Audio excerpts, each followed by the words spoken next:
So what is the main difference between like authorised service centre and like regular service centre? So బేసిక్గా ఈ రెగ్యులర్గా జనరల్గా బయట జనరల్గా మెకానిక్ షాప్స్ దగ్గర చేసేది కూడా ఏది కూడా కార్ఫాక్స్ రిపోర్ట్లకు కానీ నీ కార్ హిస్టరీలోకి రికార్డ్ అవ్వదు. సో అది నీకు ఫ్యూచర్లో ఎలా ఇంపాక్ట్ అవుతుందో చెప్తా.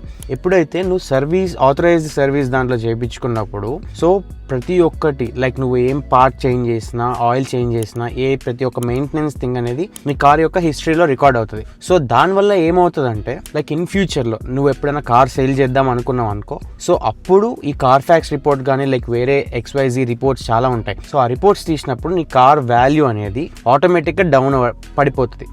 సో నువ్వు ఆథరైజ్డ్ వాళ్ళ దగ్గర మెయింటెనెన్స్ చేయించుకున్నప్పుడు నీ రికార్డ్ అనేది చాలా నీట్గా ఉంటుంది అండ్ రీసేల్కి కూడా చాలా హై వాల్యూ వస్తుంది. సో ఎప్పుడైతే నువ్వు ఈ రెగ్యులర్ మెయింటెనెన్స్ థింగ్స్ అన్ని కూడా బయట మెకానిక్స్ దగ్గర చేయించినప్పుడు ఆటో రికార్డ్లోకి అయితే రికార్డ్ అవ్వదు. సో దానివల్ల నీకు ఇన్ ఫ్యూచర్లో ఒకవేళ కార్ సేల్ చేసేటప్పుడు అది ఇంపాక్ట్ అవుతుంది. So most preferably like not in like showroom కాకపోయినా కానీ ఆథరైజ్డ్ వాళ్ళ దగ్గర సర్వీస్ చేయించుకోవడానికి ట్రై చేయండి. సో దట్ నీ కార్ హిస్టరీ అనేది చాలా క్లియర్గా నీట్గా ఉంటుంది.